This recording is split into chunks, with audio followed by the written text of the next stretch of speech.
Feliz y bendecido día, aprendiendo un curso de milagros. El secreto de la verdadera oración es olvidarte de las cosas que crees necesitar. Pedir algo específico es igual que ver el pecado primero y luego perdonarlo. Del mismo modo, al orar pasas por alto tus necesidades específicas, tal como las ves, y las dejas en manos de Dios.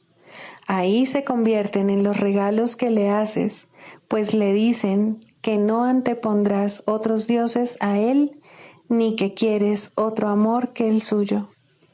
Este libro es un comienzo, no un final. Del prefacio, que postula, párrafo 6. El pecado se define como una falta de amor. Puesto que lo único que existe es el amor, para el Espíritu Santo el pecado no es otra cosa que un error que necesita corrección en vez de algo perverso que merece castigo. Nuestra sensación de ser inadecuados, débiles o de estar incompletos procede del gran valor que le hemos otorgado al principio de la escasez, el cual rige al mundo de las ilusiones. Desde este punto de vista, buscamos en otros lo que consideramos que nos falta a nosotros. Amamos a otro con el objeto de ver qué podemos sacar de él. De hecho, a esto es a lo que en el mundo de los sueños se le llama amor. No puede haber mayor error que ese, pues el amor es incapaz de exigir nada. Introducción. Este es un curso de milagros. Es un curso obligatorio. Solo el momento en que decides tomarlo es voluntario. Tener libre albedrío no quiere decir que tú mismo puedas establecer el plan de estudios. Significa únicamente que puedes elegir lo que quieres aprender en cualquier momento dado. Este curso no pretende enseñar el significado del amor, pues eso está más allá de lo que se puede enseñar. Pretende, no obstante, despejar los obstáculos que impiden experimentar la presencia del amor, el cual es tu herencia natural. Lo opuesto al amor es el miedo, pero aquello que todo lo abarca no puede tener opuestos. Este curso puede, por lo tanto, resumirse muy simplemente de la siguiente manera. Nada real puede ser amenazado. Nada irreal existe. En esto radica la paz de Dios. Capítulo 1. El significado de los milagros. Primero, principios de los milagros. Principio 3. Los milagros ocurren naturalmente como expresiones de amor. El verdadero milagro es el amor que los inspira. En este sentido, todo lo que procede del amor es un milagro.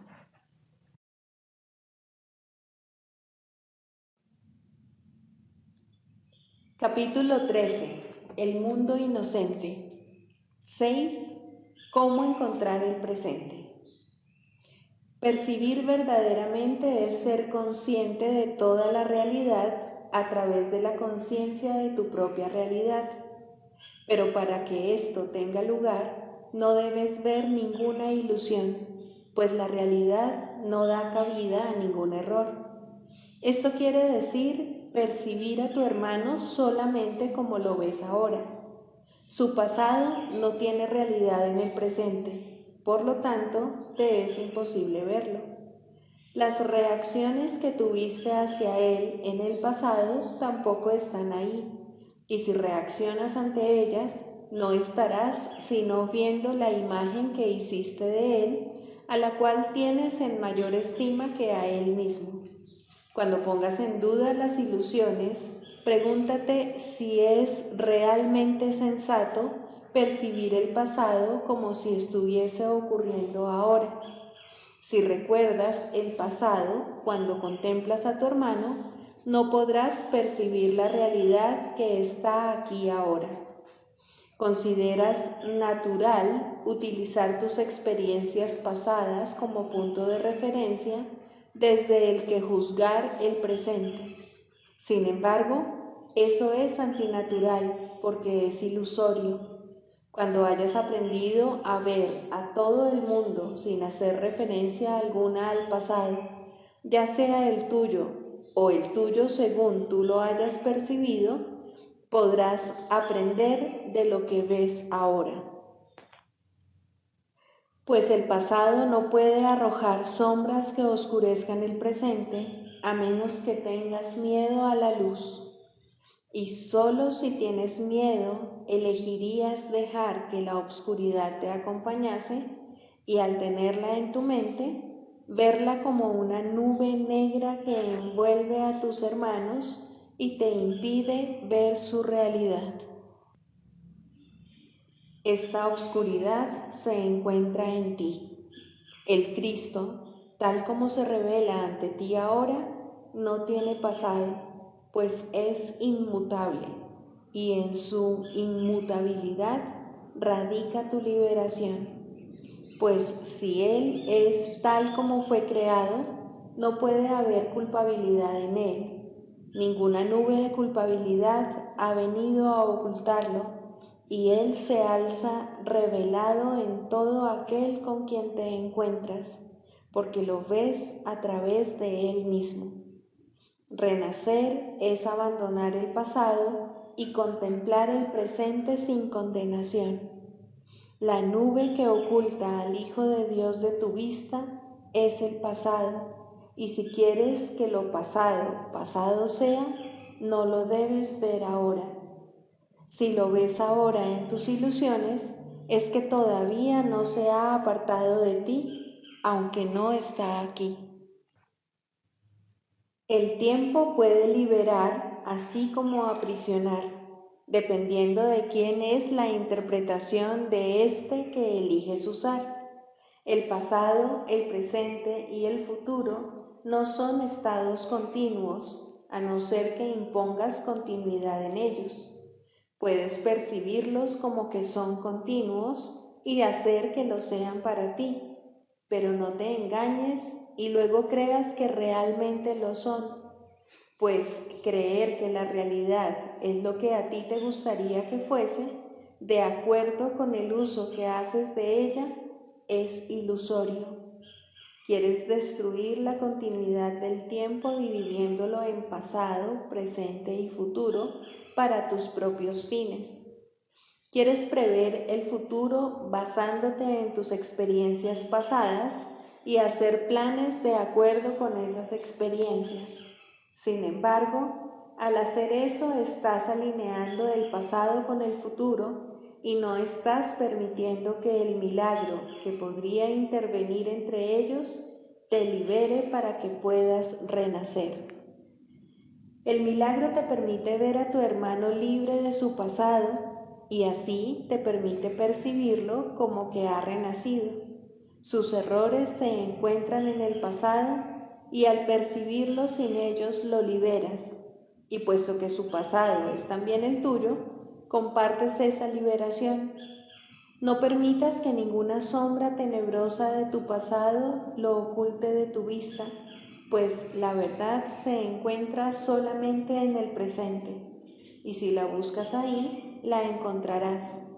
La has buscado donde no está, y por lo tanto no has podido encontrarla. Aprende, pues, a buscarla donde está, y ella alboreará ante los ojos que ven. Tu pasado fue engendrado con ira, y si te vales de él para atacar el presente, serás incapaz de ver la liberación que éste te ofrece. Has dejado atrás los juicios y la condenación, y a no ser que los sigas arrastrando contigo, te darás cuenta de que te has liberado de ellos. Contempla amorosamente el presente, pues encierra lo único que es verdad eternamente. Toda curación reside en él, porque su continuidad es real. El presente se extiende a todos los aspectos de la filiación simultáneamente, permitiendo de este modo que todos puedan extenderse hasta los demás. El presente existe desde antes de que el tiempo diese comienzo y seguirá existiendo una vez que éste haya cesado. En el presente se encuentran todas las cosas que son eternas, las cuales son una. La continuidad de esas cosas es intemporal y su comunicación jamás puede interrumpirse, pues no están separadas por el pasado. Solo el pasado puede producir separación, pero el pasado no está en ninguna parte. El presente te muestra a tus hermanos bajo una luz que te unirá a ellos y te liberaría del pasado. ¿Usarías entonces el pasado contra ellos?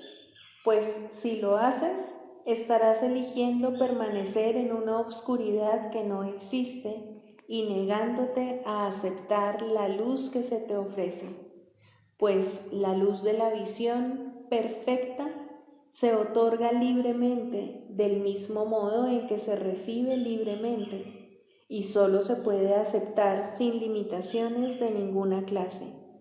En el presente, la única dimensión del tiempo que es inmóvil e inalterable y donde no queda ni rastro de lo que fuiste, contemplas a Cristo e invocas a sus testigos para que derramen su fulgor sobre ti por haberlo invocado. Esos testigos no negarán la verdad que mora en ti, porque la buscaste en ellos y allí la encontraste. El ahora es el momento de la salvación, pues en el ahora es cuando te liberas del tiempo. Extiéndele tu mano a todos tus hermanos e infúndelos con el toque de Cristo. En tu eterna unión con ellos reside tu continuidad ininterrumpida, porque la compartes plenamente. El inocente Hijo de Dios es únicamente luz. En él no hay oscuridad, pues goza de plenitud. Exhorta a todos tus hermanos a que den testimonio de la plenitud del Hijo de Dios, del mismo modo en que yo te exhorto a que te unas a mí. Cada voz es parte del himno redentor, el himno de la alegría y agradecimiento por la luz al Creador de la luz. La santa luz que irradia desde el Hijo de Dios da testimonio de que la luz que hay en él procede de su Padre. Irradia tu luz sobre tus hermanos en recuerdo de tu Creador, pues le recordarás a medida que invoques a los testigos de su creación. Los que cures darán testimonio de tu curación, pues en su plenitud verás la tuya propia. Y a medida que tus himnos de alabanza y de alegría se eleven hasta tu Creador, Él te dará las gracias mediante su inequívoca respuesta a tu llamada, pues es imposible que su Hijo le llame y no reciba respuesta. La llamada que te hace a ti es la misma que tú le haces a Él, y lo que te contesta en Él es su paz. Criatura de la luz, no sabes que la luz está en ti. Sin embargo, la encontrarás a través de sus testigos, pues al haberles dado luz, ellos te la devolverán. Cada hermano que contemples en la luz hará que seas más consciente de tu propia luz. El amor siempre conduce al amor. Los enfermos que imploran amor se sienten agradecidos por él y en su alegría resplandecen con santo agradecimiento. Y eso es lo que te ofrecen a ti que les brindaste dicha. Son tus guías a la dicha, pues habiéndola recibido de ti, desean conservarla. Los has establecido como guías a la paz, pues has hecho que ésta se manifieste en ellos, y al verla, su belleza te llama a retornar a tu hogar. Hay una luz que este mundo no puede dar, mas tú puedes darla, tal como se te dio a ti, y conforme la des, su resplandor te incitará a abandonar el mundo y a seguirla, pues esta luz te atraerá como nada en este mundo puede hacerlo, y tú desecharás este mundo y encontrarás otro. Ese otro mundo resplandece con el amor que tú le has dado. En él todo te recordará a tu Padre y a su Santo Hijo.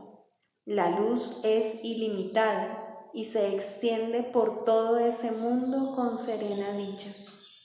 Todos aquellos que trajiste contigo resplandecerán sobre ti y tú resplandecerás sobre ellos con gratitud porque te trajeron hasta aquí.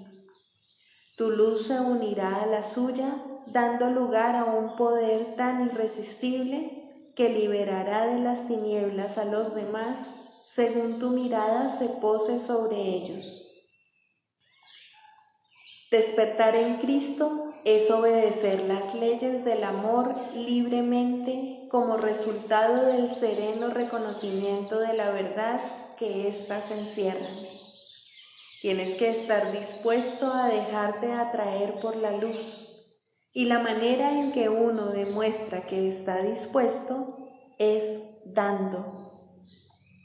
Aquellos que aceptan tu amor están dispuestos a convertirse en los testigos del amor que tú les diste. Son ellos quienes te la ofrecerán a ti. Cuando duermes estás solo y tu conciencia se limita a ti. Por eso es por lo que tienes pesadillas. Tus sueños son sueños de soledad porque tienes los ojos cerrados. No ves a tus hermanos y en la oscuridad no puedes ver la luz que les diste. Sin embargo, las leyes del amor no se suspenden porque tú estés dormido. Las has obedecido en todas tus pesadillas y no has dejado de dar, pues no estabas solo. Aún en tus sueños, Cristo te ha protegido, asegurándose de que el mundo real se encuentre ahí para ti cuando despiertes. Él ha dado por ti en tu nombre y te ha dado los regalos que dio. El Hijo de Dios sigue siendo tan amoroso como su Padre. Al tener una relación de continuidad con su Padre, no tiene un pasado separado de Él. Por eso es por lo que jamás ha cesado de ser el testigo de su Padre, ni el suyo propio. Aunque dormía, la visión de Cristo nunca lo abandonó, y esa es la razón de que pueda convocar a los testigos que le muestran que Él nunca estuvo dormido.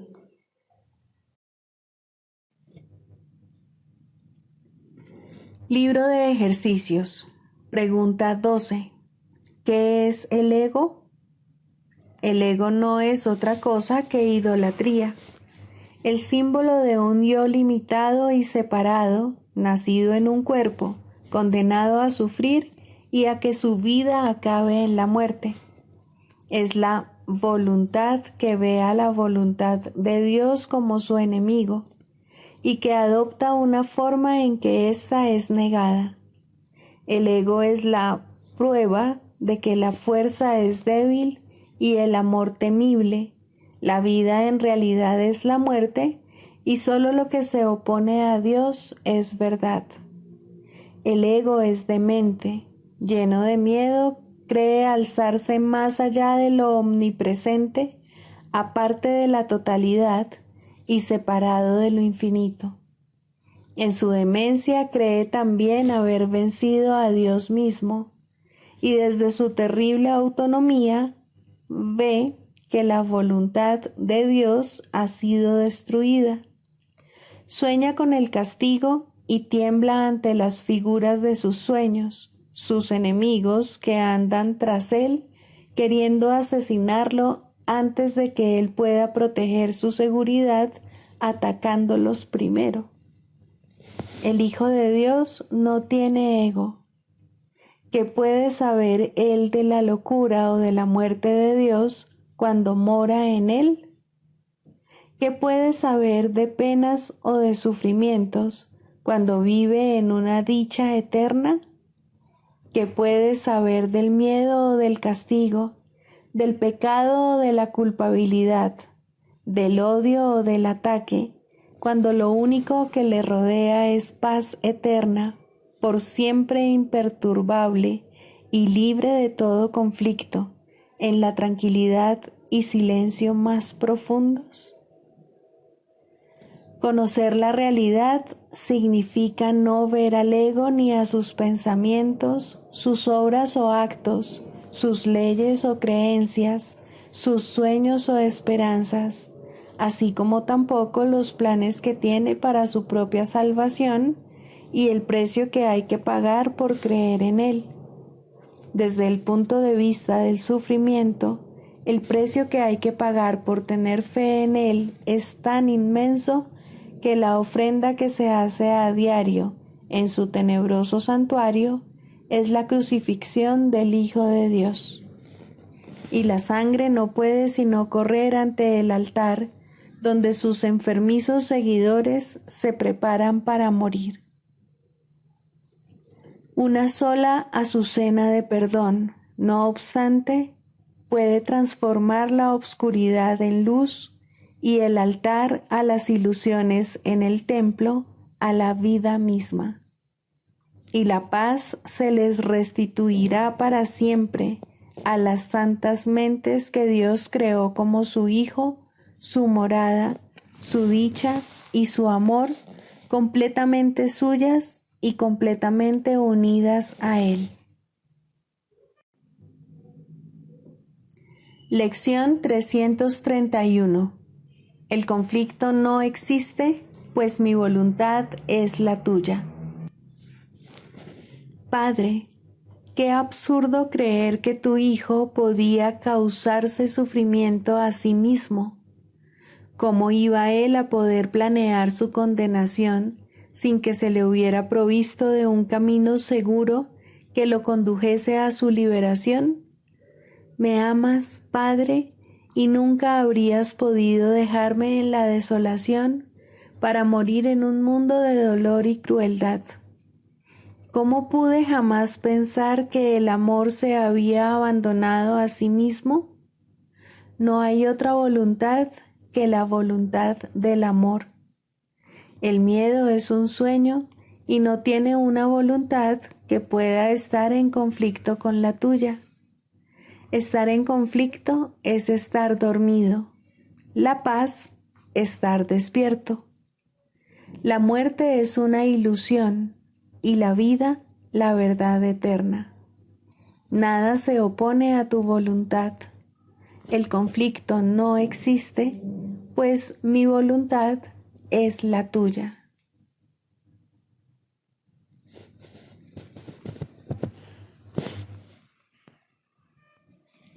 El perdón nos muestra que la voluntad de Dios es una sola y que la compartimos. Contemplemos los santos panoramas que hoy nos muestra el perdón, de modo que podamos encontrar la paz de Dios. Amén.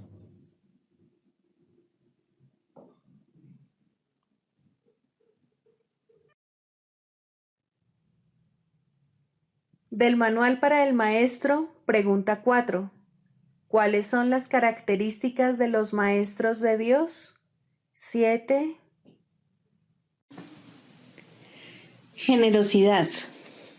La palabra generosidad tiene un significado especial para el Maestro de Dios.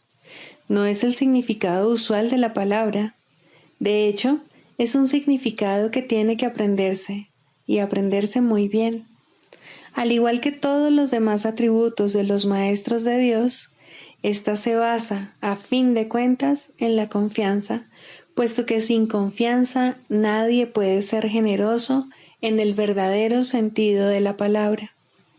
Para el mundo, generosidad significa dar en el sentido de perder. Para los maestros de Dios, generosidad significa dar en el sentido de conservar. Se ha hecho hincapié en esta idea a lo largo del texto, así como en el libro de ejercicios, pero tal vez sea más extraña para el pensamiento del mundo que muchas de las otras ideas de nuestro programa de estudios. Lo que la hace más extraña es el hecho de que es obviamente lo opuesto a la manera de pensar del mundo. De la manera más clara posible y en el más simple de los niveles, la palabra significa exactamente lo opuesto para los maestros de Dios que para el mundo. El maestro de Dios es generoso en interés propio, pero no nos referimos aquí al interés propio del ser del que el mundo habla. El maestro de Dios no quiere nada que él no pueda dar, pues se da cuenta de que, por definición, ello no tendría ningún valor para él. ¿Para qué lo iba a querer? Solo podría perder por su causa, no podría ganar nada. Por lo tanto, no busca nada que sea solo para él, ya que eso sería la garantía de que lo perdería. No quiere sufrir, porque entonces iba a querer buscarse dolor, pero sí quiere conservar todas las cosas que son de Dios y que, por ende, son para su Hijo. Esas son las cosas que le pertenecen. Esas sí que las puede dar con verdadera generosidad, conservándolas de este modo para sí mismo eternamente.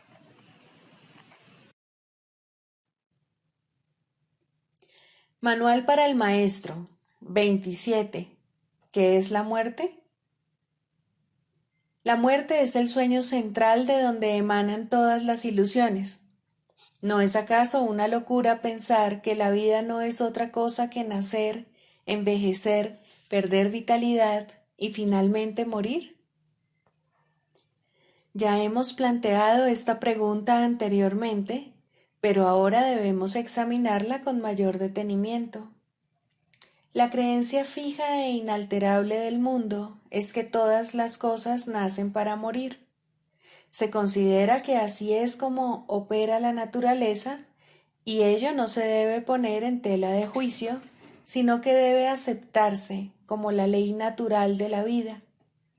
Lo cíclico, lo cambiante y lo incierto, lo inestable y lo inconstante, lo que de alguna manera crece y mengua siguiendo una trayectoria determinada, es lo que se considera la voluntad de Dios. Y nadie se pregunta si un creador benigno hubiese podido disponer algo así. Si el universo que percibimos fuese tal como Dios lo creó, sería imposible pensar que Dios es amoroso, pues aquel que ha decretado que todas las cosas mueran y acaben en polvo, desilusión y desesperanza, no puede sino inspirar temor. Tu insignificante vida está en sus manos, suspendida de un hilo que él está listo para cortar sin ningún remordimiento y sin que le importe, tal vez hoy mismo. Y aun si esperase, el final es seguro de todas formas. El que ama a un Dios así no conoce el amor, ya que ha negado que la vida sea real. La muerte se ha convertido en el símbolo de la vida. Su mundo es ahora un campo de batalla en donde reina la contradicción y los opuestos luchan en una guerra interminable. Allí donde hay muerte es imposible la paz. La muerte es el símbolo del temor de Dios. La idea de la muerte oculta su amor y lo mantiene al margen de la conciencia, cual un escudo puesto en alto para bloquear el sol. Lo siniestro de este símbolo basta para demostrar que la muerte no puede coexistir con Dios. La muerte presenta una imagen del Hijo de Dios en la que ésta acaba descansando en paz, en los brazos de la devastación, donde los gusanos lo esperan para darle la bienvenida y así prolongar un poco más su propia existencia gracias a su muerte. Mas los gusanos están igualmente condenados a morir, y de esta forma todas las cosas viven gracias a la muerte. En la naturaleza, el devorarse unos a otros es la ley de la vida. Dios está loco y solo el miedo es real. La extraña creencia de que una parte de las cosas que mueren puede seguir existiendo separada de lo que muere, tampoco proclama a un Dios amoroso, ni vuelve a sentar las bases para que se tenga confianza. Si la muerte es real para una sola cosa, la vida no existe. La muerte niega la vida, pero si la vida es real, lo que se niega es la muerte. En este caso no puede haber transigencia alguna. O bien existe un Dios de miedo, o bien uno de amor. El mundo intenta hacer miles de transigencias al respecto y tratará de hacer 1000 más. Ni una sola puede ser aceptable para los maestros de Dios, ya que ninguna de ellas sería aceptable para Dios. Él no creó la muerte, puesto que no creó el miedo. Para él, ambas cosas están igualmente desprovistas de sentido. La realidad de la muerte está firmemente arraigada en la creencia de que el Hijo de Dios es un cuerpo. Y si Dios hubiese creado cuerpos, la muerte sería ciertamente real. Pero en ese caso, Dios no sería amoroso. Ningún otro punto ilustra en forma tan clara el contraste que existe entre la percepción del mundo real y la del mundo de las ilusiones. Si Dios es amor, la muerte es, de hecho, la muerte de Dios. Y por lo tanto, su propia creación no puede sino temerle. Dios no es su padre, sino su destructor, su vengador, no su creador. Sus pensamientos son aterradores y su imagen temible. Contemplar sus creaciones es morir. El último enemigo destruido será la muerte. Por supuesto que sí. Sin la idea de la muerte no habría mundo. Todos los sueños acabarán con éste. Esta es la meta final de la salvación, el fin de todas las ilusiones. Y todas las ilusiones nacen de la muerte. ¿Qué puede nacer de la muerte y tener vida? Por otra parte, ¿qué puede originarse en Dios y morir? Las inconsistencias, las transigencias y los ritos que el mundo fomenta en sus vanos intentos de aferrarse a la muerte y al mismo tiempo pensar que el amor es real, no son más que necios trucos mágicos que no tienen sentido ni eficacia.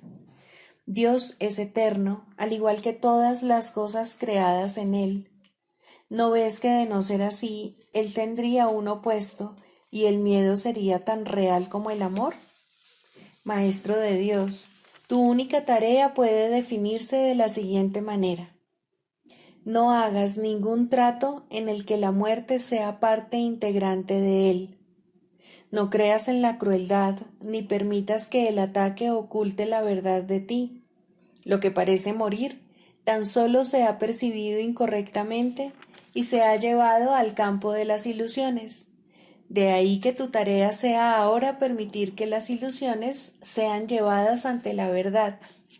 Mantente firme solo en esto. No te dejes engañar por la realidad de ninguna forma cambiante. La verdad no cambia ni fluctúa, ni sucumbe ante la muerte o ante la destrucción. ¿Y cuál es el final de la muerte? Nada más que esto. El reconocimiento de que el Hijo de Dios es inocente ahora y siempre. Nada más que eso, pero no olvides que tampoco es menos.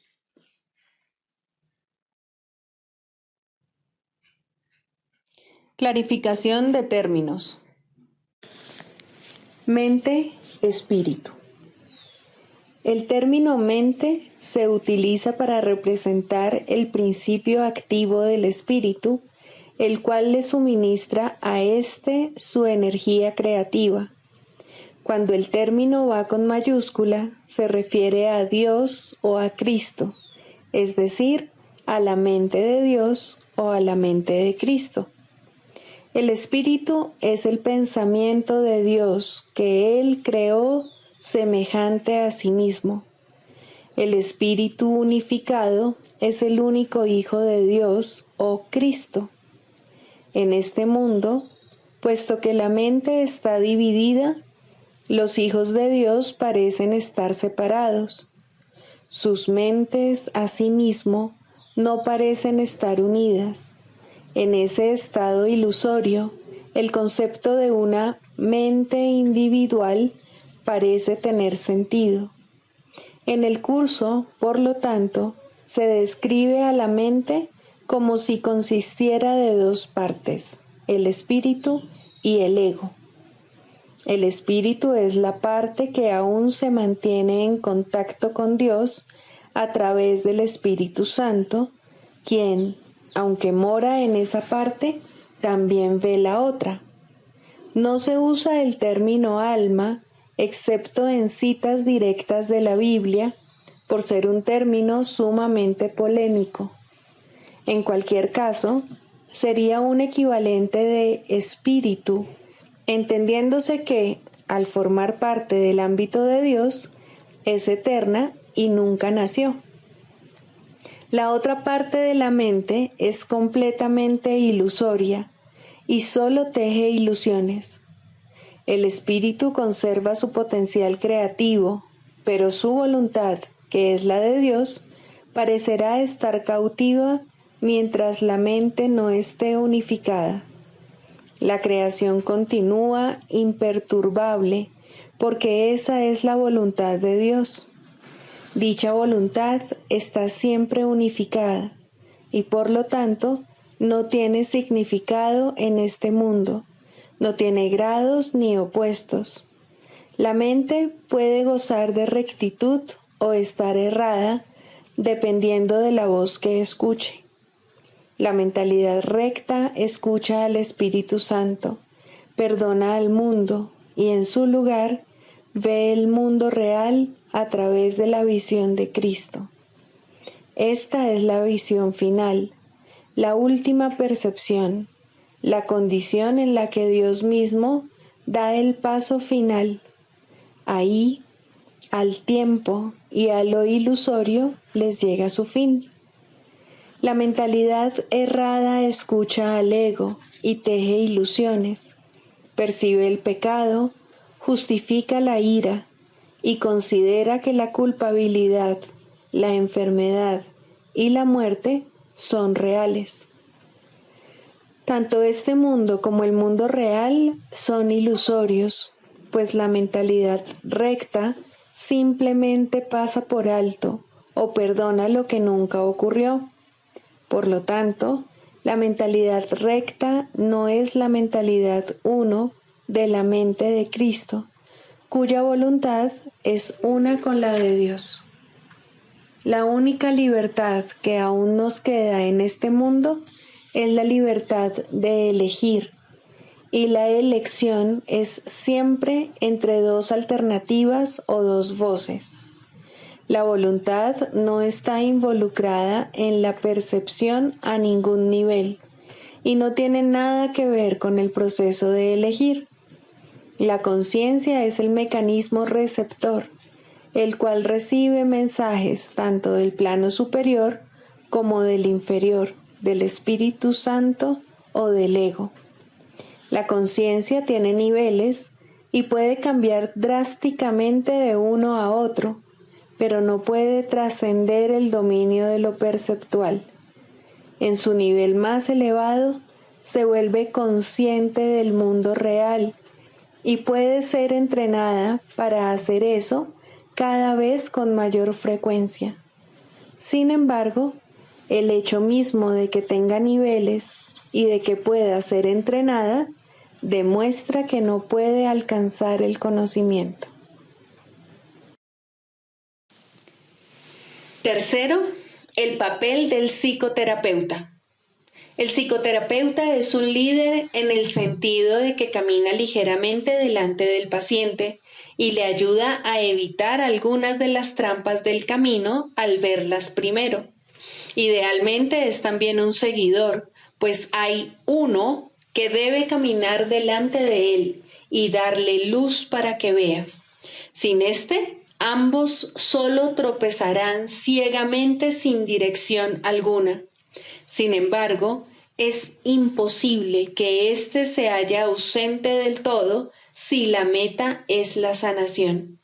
No obstante, puede que no se le reconozca, y de esta manera, la pequeña luz que se puede aceptar en ese momento es todo lo que se tiene para iluminar el camino hacia la verdad. La sanación está restringida tanto por las limitaciones del psicoterapeuta como por las del paciente. El objetivo del proceso, por tanto, es trascender estos límites. Ninguno de los dos puede hacer esto solo, pero cuando se unen, se les ha dado la potencialidad para trascender todas las limitaciones. Ahora el alcance de su éxito depende de qué tanto de su potencialidad están dispuestos a usar. La voluntad puede provenir de cualquiera de los dos al principio, y en cuanto el otro la comparta, crecerá. El progreso se convierte en un asunto de decisión. Puede alcanzar casi hasta el cielo o no alejarse del infierno más que un paso o dos. Es muy posible que la psicoterapia parezca fracasar. Incluso es posible que el resultado parezca un retroceso. Pero al final tiene que haber algún éxito. Uno pide ayuda, otro escucha y trata de responder en forma de ayuda. Esta es la fórmula de la salvación y tiene que sanar. Solo las metas divididas pueden interferir en la sanación perfecta. Un terapeuta sin ningún ego podría sanar el mundo sin una palabra, por el solo hecho de estar ahí. No necesita que nadie lo vea o le hable o incluso sepa de su existencia. Su simple presencia es suficiente para sanar. El terapeuta ideal es uno con Cristo, pero la sanación es un proceso, no un hecho.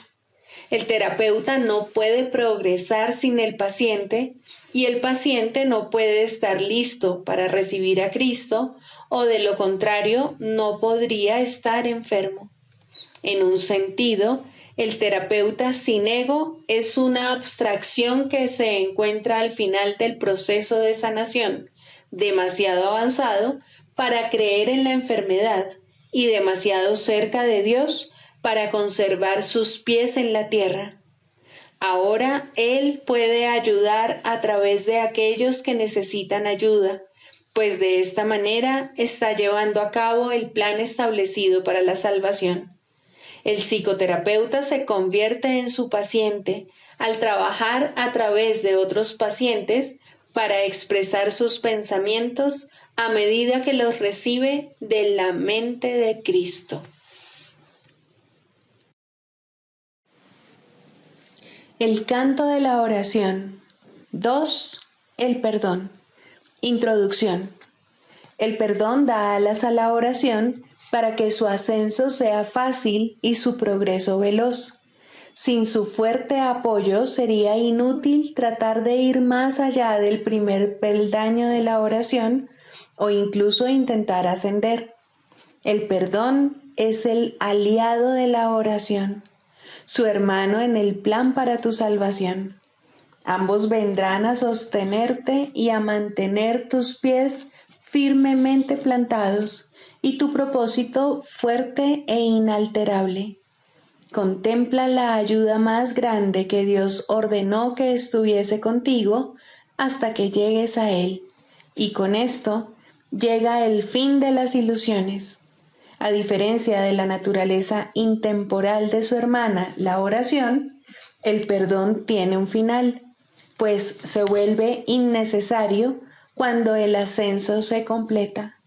No obstante, por ahora tiene un propósito más allá del cual no puedes ir ni es necesario que lo hagas. Logra esto y habrás sido redimido. Logra esto y habrás sido transformado. Logra esto y salvarás al mundo. Primero, perdonarte a ti mismo. Ningún regalo del cielo ha sido tan mal interpretado como el perdón. De hecho, se ha convertido en una calamidad, en una maldición allí donde debía bendecir, en una cruel burla de la gracia, en una parodia de la santa paz de Dios. Pero aquellos que aún no han elegido dar los primeros pasos en el camino de la oración, no pueden sino usarlo de esa manera.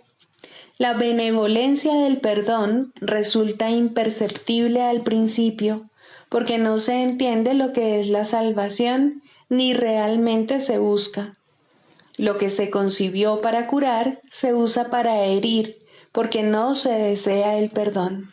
La culpa se convierte en la salvación y el remedio parece ser una terrible alternativa a la vida. Así, pues, el perdón para destruir se adapta mucho mejor al propósito del mundo que el verdadero objetivo del perdón y los medios honestos por los cuales éste se alcanza.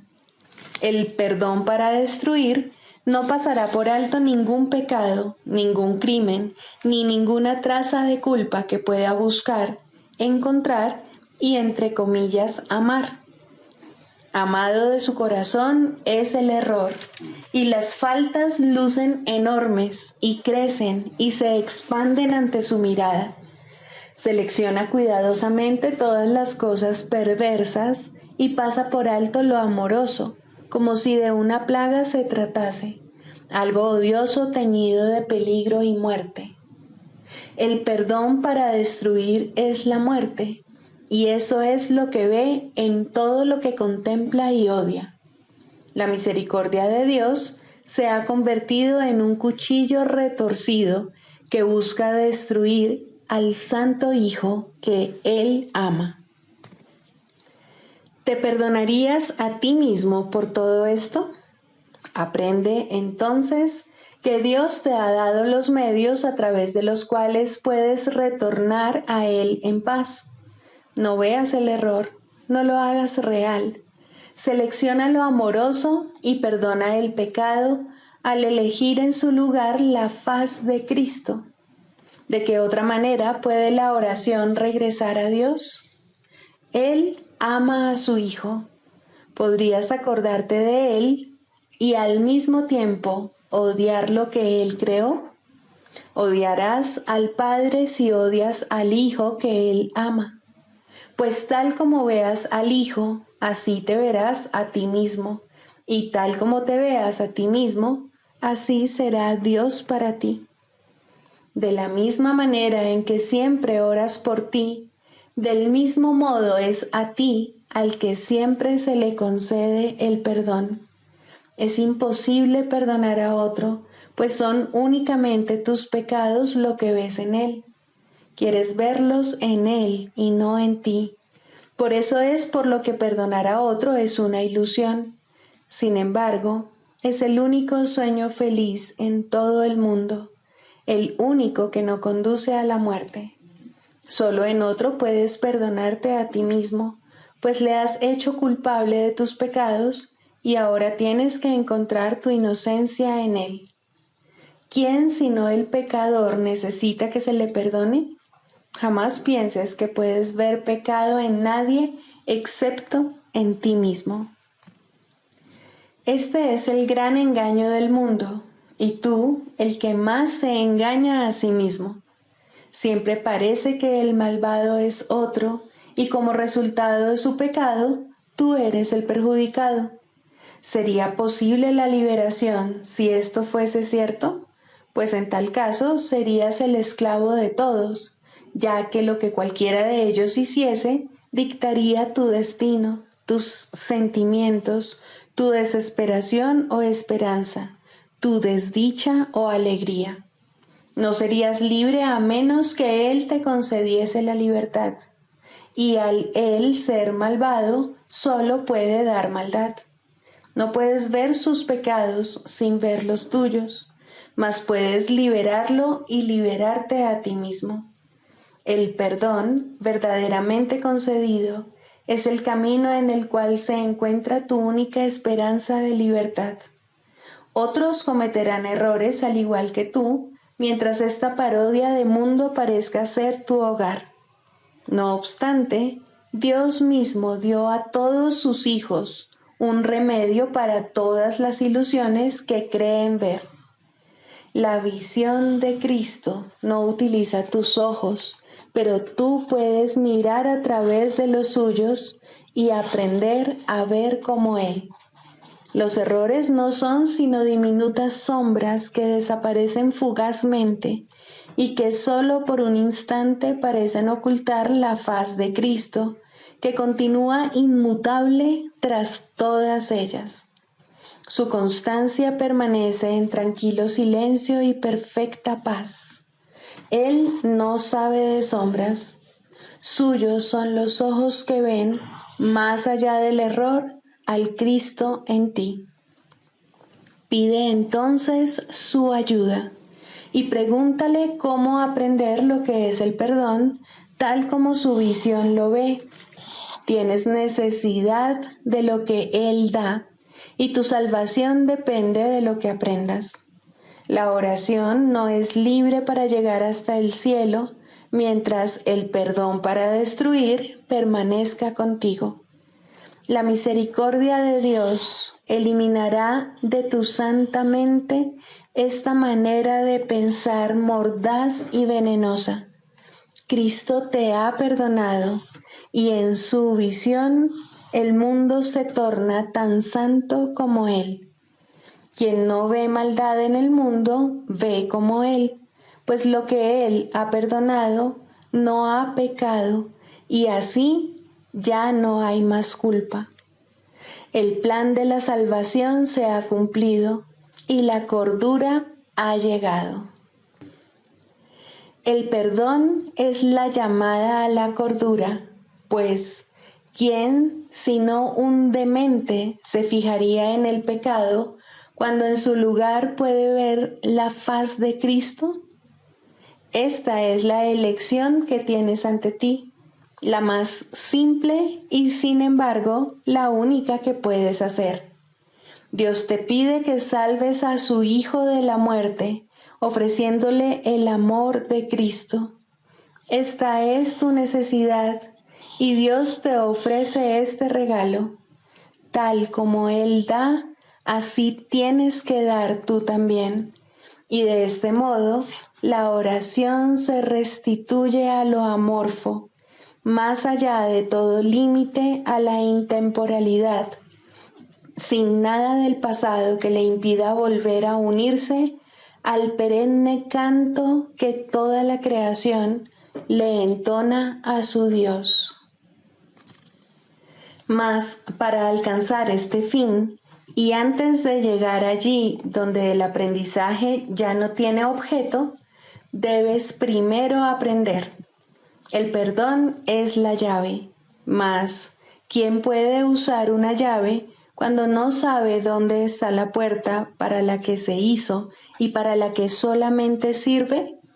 Por lo tanto, tenemos que hacer una clara distinción, de modo que la oración pueda ser liberada de la oscuridad y llegar a la luz.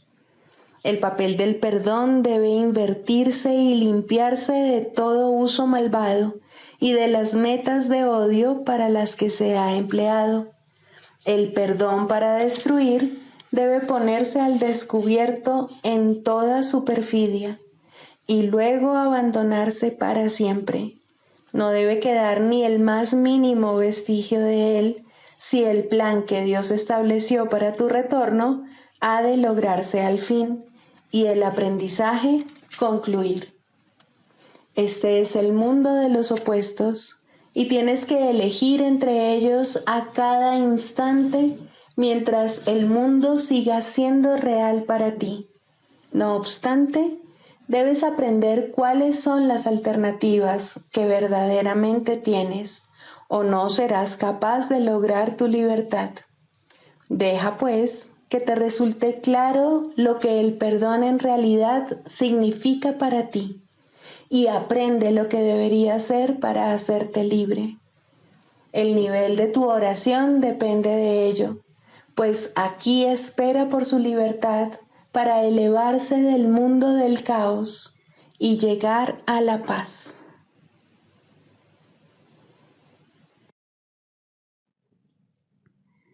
Sigamos a Jesús haciendo del perdón algo tan natural como respirar y algo tan vital como el aire. Amén.